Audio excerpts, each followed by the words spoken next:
See, I am not confident with whatever these predictions has come. Earlier, because whatever the survey done by all these people, it is not a small of 5,000 or 6,000 or 10,000. At least 50,000 the sample should be high. I came out with a number of 136 in the last assembly election. Yeah. And all the medias had given Karnataka will get 80, 90, 100, like that. We will have a coalition government and all.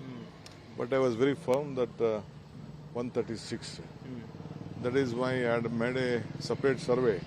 My sample size was some 40 to 50,000. Okay. That is why I was very sure with that number.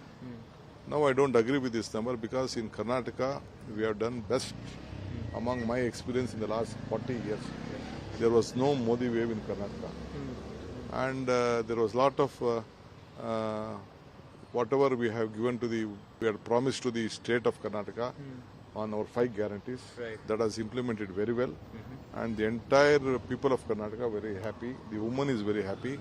And whatever the new guarantees also in the second phase, first phase that would not go to the roots. But in the second phase, that guarantee, whatever the AICC had, Rahul Gandhi and Kharge ji had announced, and Sonia ji had announced, that have gone very deeply, the second guarantee. And people feel that this Congress party in Karnataka or in all India, whatever they promise, they deliver.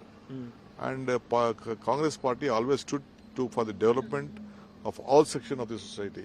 So now due to this price rise, a lot of issues, BJP is looking at on emotional issues. We are looking at development of every individual. Okay. So I'm sure, I'm confident, I have confidence with the people of Karnataka. They have voted us, we will get a very good mandate. So what's the prediction? So what's the number that you I don't agree with whatever the number is. It will reach double digit till the So for the entire country, sir? two-third. For the entire country? I am not a big poll analyst. I can speak only on Karnataka.